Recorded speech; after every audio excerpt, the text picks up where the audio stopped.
नमस्कार दोस्तों, स्वागत है आपका आशीष कोचिंग के एक नए वीडियो में। और आशा है कि आप सारे वीडियोस देख रहे होंगे और सीख भी रहे होंगे। व्याकरण की बहुत सारी चीज़ें हम अभी तक सीख चुके हैं और हम अभी पढ़ रहे थे वचन, है ना। इसके पहले भी हमने वचन पढ़ा था, तो मैं आज लेकर के आई हूँ इसका भाग 2। और चूँकि कई चीज़ें हमारी थोड़ी बड़ी होती हैं तो उन्हें समझने के लिए हमको थोड़ा ज़्यादा पढ़ना पड़ता है। अगर एक बार में ही हम उससे सबको समझ जाएंगे तो फिर अगर पढ़ते जाएंगे समझ लेंगे तो वो क्या होगा। अगर एक बार में हमने सब कुछ पढ़ लिया और हमें लगा कि हम समझ चुके, समझने से मतलब अगर हम सब कुछ समझ चुके हैं तो वो क्या होगा, बहुत ज़्यादा हौच पौच हो जाएगा। तो इसके लिए ज़रूरी है कि हम जो पढ़ रहे हैं, जो समझ रहे हैं, उसको थोड़ा थोड़ा समझते चलें, थोड़ा थोड़ा हम उसे रखते चलें और हम उसे रिवाइज भी करते चलें। तो मैंने यहाँ पे, जैसे कि मैं हर बार कई बार आपको जब वीडियोस बनाती हूँ तो ज़रा सा रिवीजन भी करते चलते हैं। हम हमारे सारे जो टीचर्स हैं, सारे लोग आपको कुछ ना कुछ जब बताते चलते हैं तो उसमें रिवाइज भी करते चलते हैं। तो देखिए, ये मैंने पहले आपको बताया था वचन में, मैंने आपको बताया था एक वचन बहुवचन कौन कौन से होते हैं। तो ऐसा नहीं है कि सिर्फ वचन कह देने से बस एक वचन बहुवचन, ये सारी चीज़ें नहीं, इसके अंदर भी बहुत सारी ऐसी चीज़ें हैं कि जो हमको जानना ज़रूरी है। बहुत सारे ऐसे नियम हैं वचन के अंतर्गत भी कि जो हमें जानना ज़रूरी है। बहुत सारी गलतियाँ हम करते हैं। अब आज मैं बहुत सारी ऐसी चीज़ें आपको बताऊँगी कि जो आपने नहीं पढ़ी होंगी, नहीं सीखी होंगी, तो हम उसको आसान तरीके से सीखते चलते हैं। चलिए, वचन का मैंने पहले बताया था आपको, रिवीजन में बताया है संज्ञा और सर्वनाम। इसमें से जो शब्द आते हैं, इसमें जो शब्द आ रहे हैं, जो हम वाक्य बना रहे हैं, जो हम सेंटेंस बना रहे हैं, तो उसमें संज्ञा या सर्वनाम एक वचन बहुवचन में कैसे है, कैसे हम उसको बता सकते हैं कि एक वचन में कैसे है संज्ञा या सर्वनाम शब्द और बहुवचन में कैसे है, हम कैसे उसको बदलते हैं। वो चीज़ें अगर हमारे पास आया है वह खिलता है, तो फिर ये क्या हो गया है, वे खिलते हैं ना। बहुवचन में क्या हो गया है, वे खिलते हैं, ठीक है। फिर मैं विद्यालय जाती हूँ, मैं हो गया है। फिर यहाँ पर क्या आ गया है, आपका सर्वनाम शब्द क्या आ रहा है, हम विद्यालय जाते हैं।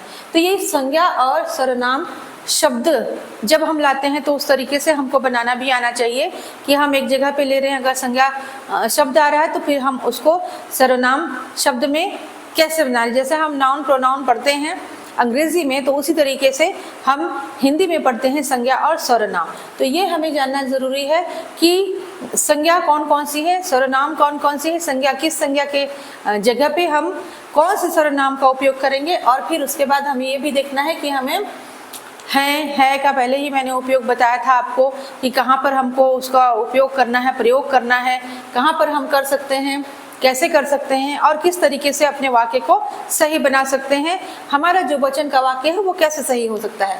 इसके बाद हम देखते हैं क्रिया के द्वारा, ठीक है। तो इसमें देखते हैं लड़का गाना गा रहा है, ठीक है। मैं उदाहरण देती जा रही हूँ, बहुत सारे उदाहरण मैं नहीं दे रही हूँ, मैं एक एक दो उदाहरण आपको देती चल रही हूँ और उसके साथ आप समझते चलेंगे कि एक वचन और बहुवचन, ठीक है। उसके बाद आप बहुत सारे उदाहरण अपने बना सकते हैं। अपने आपकी किताबों में भी बहुत सारे उदाहरण रहते हैं, मैंने पहले ही बताया था कि आपकी किताबों में भी बहुत सारे उदाहरण रहते हैं, लेकिन वो बहुत ज़्यादा डीपली नहीं होते हैं।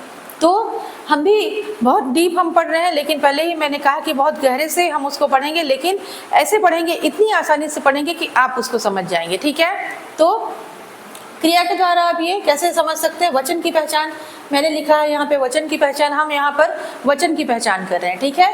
तो अब क्रिया संज्ञा सर्वनाम के द्वारा हम कैसे कर रहे हैं ये मैंने आपको बताया। क्रिया के द्वारा कैसे, लड़का गाना गा रहा है, क्रिया हम जानते हैं कि जो हो रहा है ना, हो रहा है, जो किया जा रहा है वो क्रिया है, ठीक है। तो गाना गा रहा है, लड़के गाना गा रहे हैं, है ना, ये क्रिया के द्वारा हो गया। फिर उसके बाद कबूतर उड़ रहा है, ठीक है, तो कबूतर उड़ रहे हैं, ठीक, ये है, ये क्रिया के द्वारा हम उसकी पहचान करते हैं। वचन की पहचान हम कैसे कर रहे हैं, क्रिया के द्वारा कर रहे हैं। कहीं पर आपका एक वचन है और कहीं पर क्या है, बहुवचन है, ठीक है। अब उसके बाद एक वचन और बहुवचन पहचानने के नियम, इसे ही बहुत सारी चीज़ें हैं। जैसे कि मैंने पहले आपको इसके बारे में बताया है, विस्तार से बताया था मैंने आपको कि वचन का प्रयोग कहाँ कहाँ कैसे कैसे किया जाता है। आज मैं थोड़ा सा और आपको बता रही हूँ कि आदर के लिए जहाँ पे किया जाए, हम वचन हमारे सामने हैं, हमारे सामने उदाहरण दिए हुए हैं, है ना, और हमको उसमें से पहचानना है कि इसमें वचन है या नहीं है। तब हम कैसे पहचानेंगे, इसलिए मैंने आपको बताया है आज वचन की पहचान, इसे मैं लेकर के फिर से आई हूँ।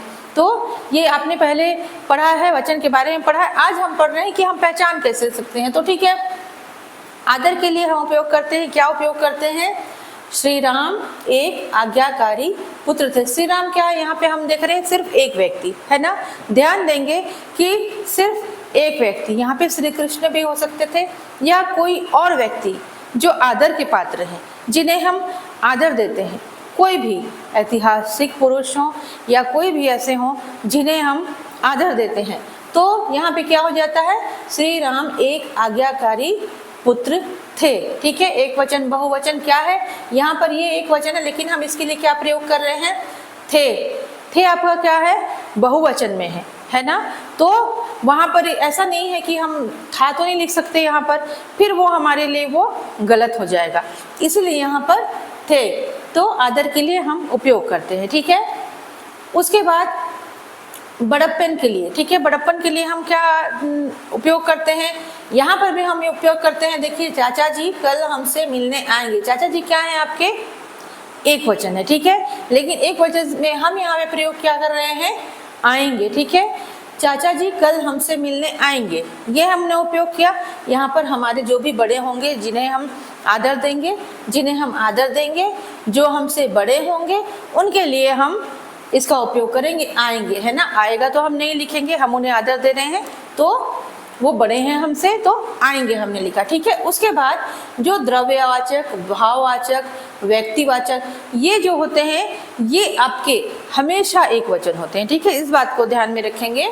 द्रव्यवाचक होते हैं, भाववाचक होते हैं, व्यक्तिवाचक होते हैं। आपका प्रेम का भाव हो गया, दुख का भाव हो गया, सुख का भाव हो गया, ये सारी चीज़ें क्या है आपका, यहाँ मैंने लिखा, उदाहरण में भी लिखा है मैंने, दूध हो गया, पानी हो गया, तेल हो गया, ये सब क्या है, सभी आपके एक वचन में आएंगे। ठीक है, आप इनको बहुवचन में नहीं कर सकते हैं। ठीक है, जैसे यहाँ पे उदाहरण मैंने दिया है, कनक और सुधा को पानी दो। ठीक है, कनक और सुधा को पानी दो। ठीक, आपका ये क्या है, ये एक है, ये एक है। ठीक, पानी आपका क्या हो रहा है, आपका एक वचन ही है। हम इसे बहुवचन में कैसे बदलेंगे, बहुवचन में हम नहीं बदल सकते, ये एक वचन ही रहेगा। ठीक है, उसके बाद यहाँ तेल गिरा है। ठीक, तेलों तो नहीं लिख सकते हम, तेले तो नहीं लिख सकते, ये तो हम नहीं कर सकते, है ना।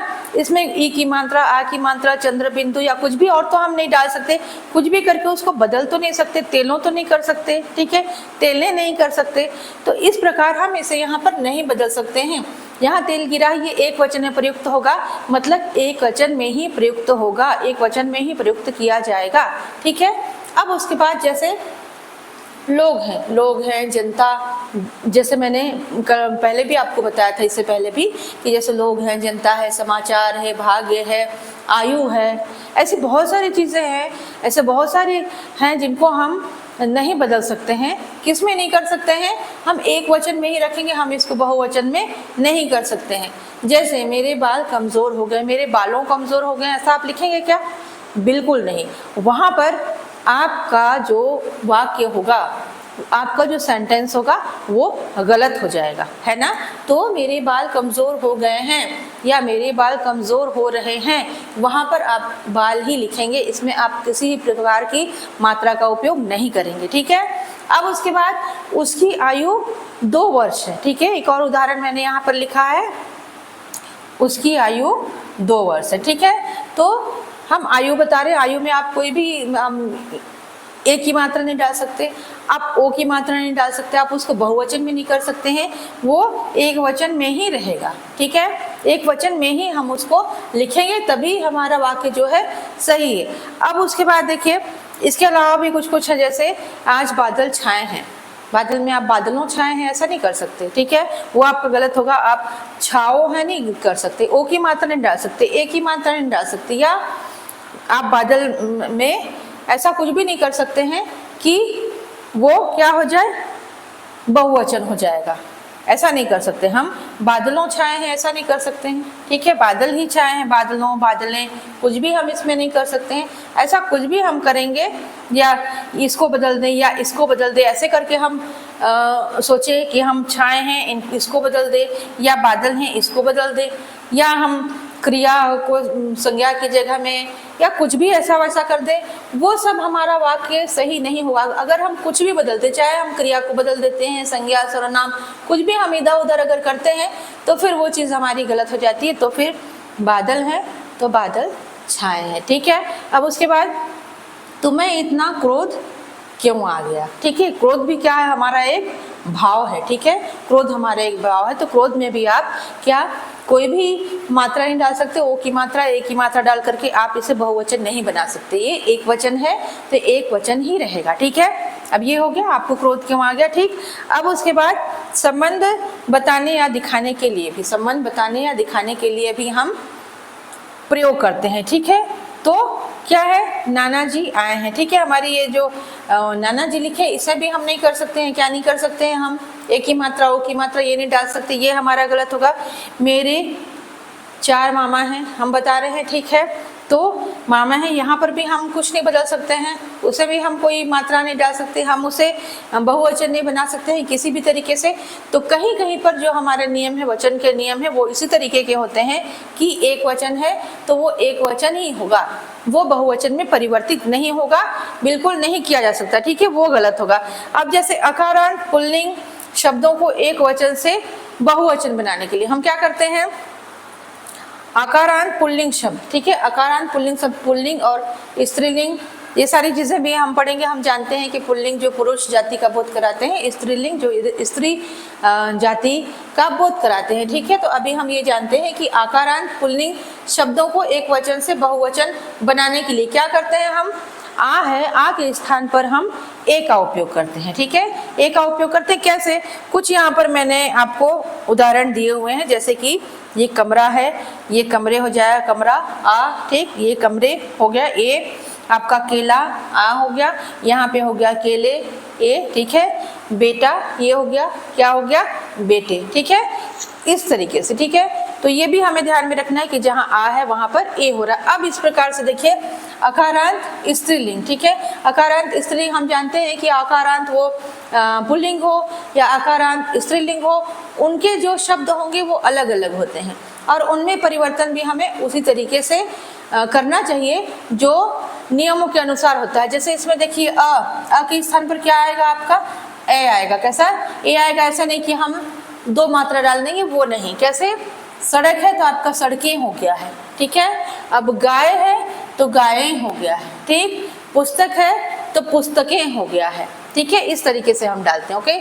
अब उसके बाद अकारांत स्त्रीलिंग के शब्द में, जो अकारांत स्त्रीलिंग के शब्द होते हैं उसमें आ की जगह हम क्या डालेंगे, ए डालेंगे, है ना। देखिए ऐसा नहीं है कि आकारांत स्त्रीलिंग शब्द है तो इसमें आ के स्थान पर ए हो गया, फिर आप पूछेंगे कि यहाँ पर आ की जगह ए क्यों नहीं लगा, क्यों लगा रहे हैं हम।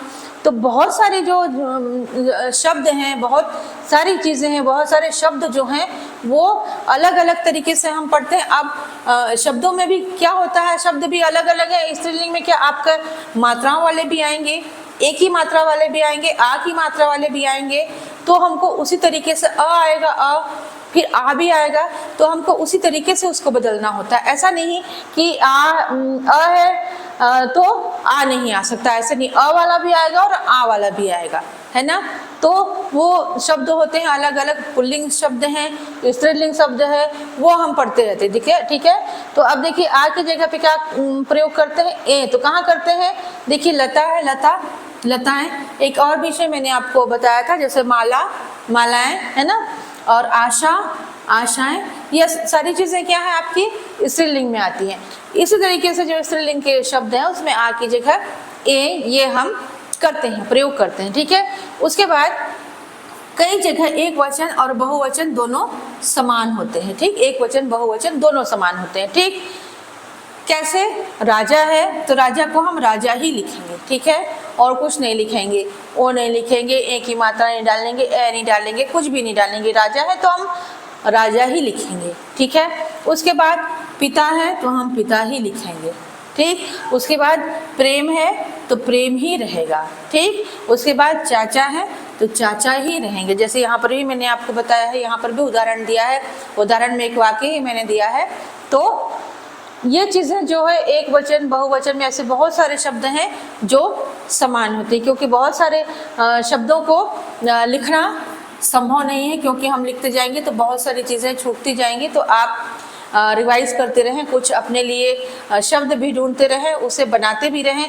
इस प्रकार के उदाहरण से मुझे लगता है कि आप उसे बनाने में आपको आसानी होगी। और स्त्रीलिंग में देखिए या के बदले या, जैसे डिबिया तो डिबिया, गुड़िया तो गुड़िया, है ना। इस प्रकार से हम उसको बदलते हैं एक वचन से बहुवचन में। तो ऐसे बहुत सारे नियम हैं कि जिनको देखते हुए और जिनकी वजह से, जिनके कारण हम जान सकते हैं कि संज्ञा सर्वनाम के द्वारा भी हम पहचान सकते हैं कि वचन कहाँ पे है, कौन से वचन है। फिर उसके बाद क्रिया के द्वारा हम पहचान सकते हैं। फिर यहाँ पर मैंने बताया कि कैसे हम एक वचन बहुवचन पहचान सकते हैं। द्रव्यवाचक, भाववाचक, व्यक्तिवाचक में हमेशा आपका एक वचन होता है, ठीक है। फिर उसके बाद इस तरीके के जो शब्द हैं, जैसे आपका तेल, दूध, ये सब चीज़ें हैं, ये आपका हमेशा एक वचन होंगी। फिर उसके बाद मैंने जैसे बताया है, इसे मैंने लोग, जनता, समाचार, भाग्य, ये सारी चीज़ें हैं जो आपको आएंगी, तो एक वचन में ही वो आप उसको पहचान सकते हैं, ठीक है। उसके बाद आकारांत स्त्रीलिंग, स्त्रीलिंग, फिर उसके बाद पुल्लिंग, ये सारी चीज़ मैंने बताई है। थोड़ी सी कुछ और चीज़ें बाकी हैं तो उनको हम किसी और अंक में भी आपको बताएंगे। बस थोड़ा सा ही इसमें कुछ बचा हुआ है, बहुत सारी चीज़ें मैंने आज आपको बता दी हैं। और इसके अलावा भी अगर आप कुछ और जानना चाहते हैं वचन में तो आप हमें कमेंट्स करके ज़रूर बताएं, और हमारे वीडियोज़ को शेयर भी करते रहें और लाइक भी करते रहें, कमेंट्स भी करते रहें और सब्सक्राइब ज़रूर करें। आपका बहुत बहुत धन्यवाद। नमस्कार।